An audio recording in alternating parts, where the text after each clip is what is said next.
Hello, it's Ricardo and welcome back to Elite Dangerous Beyond Chapter 4. Lots of new updates have turned up, and in particular is this scanner. The new way of scanning celestial bodies and surfaces of planets. Indeed, yes, all looks a bit complicated, doesn't it? Before we get into that, I just got to say, what the graphic updates on this are absolutely amazing. You know, they really have lightened up space, to be honest. So, scanning. You've got two modes now. You've got a combat mode and you've got a scanning mode. Alright? Which you're going to need to configure, and we'll get into that a little bit later. You can't do scanning in combat mode, and you can't do shooting in scanning mode. So, be mindful of that. Anyway, scanning planets and scanning stars. You can still rock up to the main star in the body and press T to target it and scan it. Okay? Once you go into scanning mode, you can still use a discovery scanner to do a sort of initial honk and get your celestial plane. That's fine. Everything's fantastic with that. Then it starts to get a little bit what seems to be complicated, but really, once you do it, it isn't. When I first looked at it, I thought, oh, I'm not going to get on with this. And here is the Spectrum scanner now, in all its glory. Now, like I say, you are going to have to configure it and bind it to certain key mappings. But the idea is, you move the cursor over a celestial body, of which there are none really that I haven't found in this area. And then using the spectrograph at the bottom, you could say, you tune in to the resonance frequency of the planet. And then you zoom in, and then you scan it. So instead of just rocking in and going honk, there's all my planets. And instead of sort of rocking up to each individual planet, just to get a planet scan, you can do it this way. So, like I say, perhaps not the best system. We're going to jump to another one and see how that goes. And what we're going to do then is we're going to get some scanning on. So, yeah, we're dropping out. Here's the main star. So we're going to scan this straight away. Thank you very much. And then we're going to find all these unexplored worlds. Now, here comes the tricky part.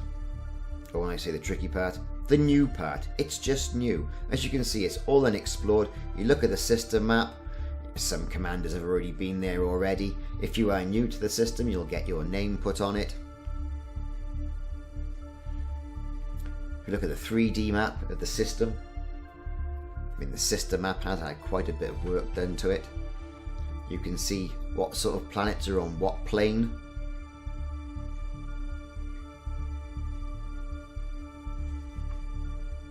Now, into the scanner.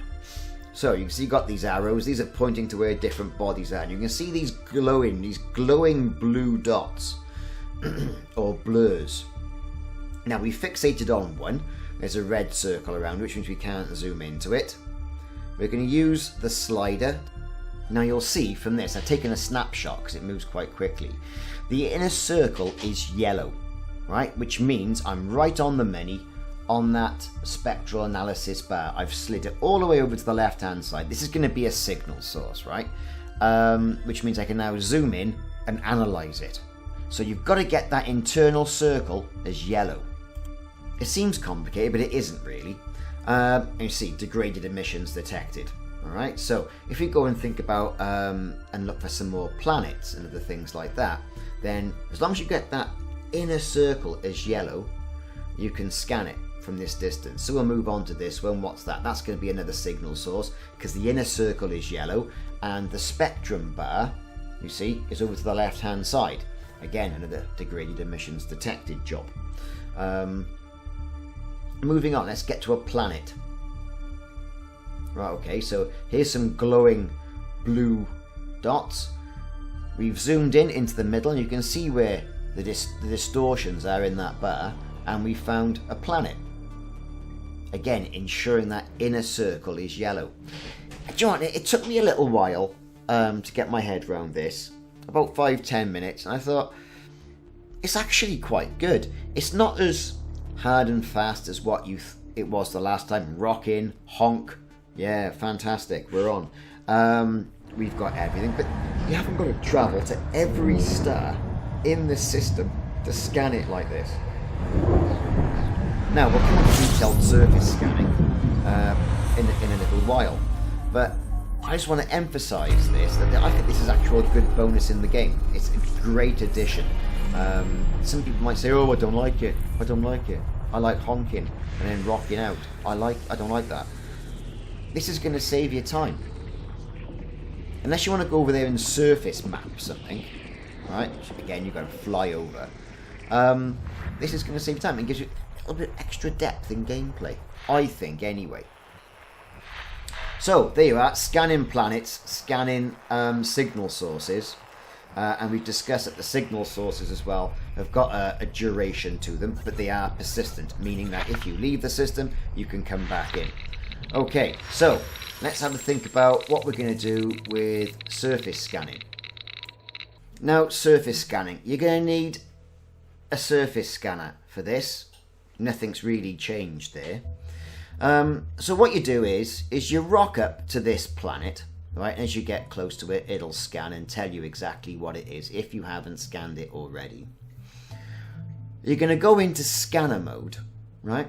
Obviously not combat mode because we're doing scans, scanning.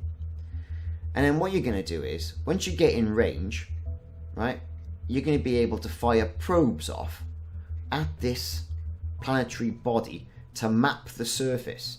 No more Mark 1 eyeballs looking for stuff. Okay, so here's our planet. We're in range, as we can see we're in range. We've engaged the surface scanner.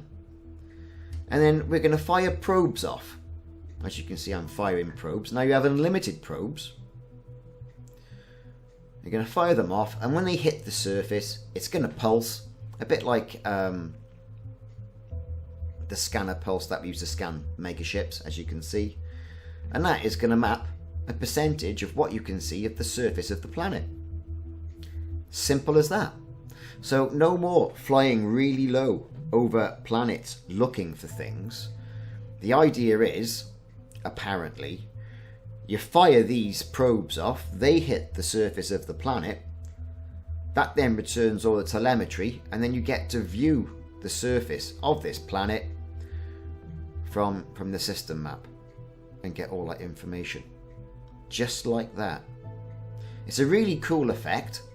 I think some of the explorers might say, oh, well, I liked flying over planets and looking for things, that added to the mystery. But now, technology has kind of got in the way of that, and you're able to fire all these probes off in this lovely sort of effect to map that planet's surface. Pretty cool, I thought. So, there you go. This is a brief overview. I'm not saying I'm right in everything I've said, and to be fair, I probably haven't made a hell of a lot of sense. As I understand it, that's where we are with scanning. So what you have to do to remember is you can't do scanning in combat mode. You can only scan in scan mode. If you want to scan the surfaces of planets, then be sure to have a detailed surface scanner. Get into range, fire off your probes. If you want to do the normal scanning, scan the star, do a honk in scanning mode. That'll give you your celestial plane of where all the planets are going to be. And then focus with the spectral graph analyzer, as we've seen in this video. And then you'll be able to tune in to planets or signal sources and do your discoveries that way. So I've been Ricardo. This has been Elite Dangerous, Chapter 4 Beyond, and my first look at the scanner. I dare say as we continue to play it, everyone's skills with the scanner, right, will become more advanced. Anyway, thanks for watching. Check out for more videos in the series, and I'll see you soon.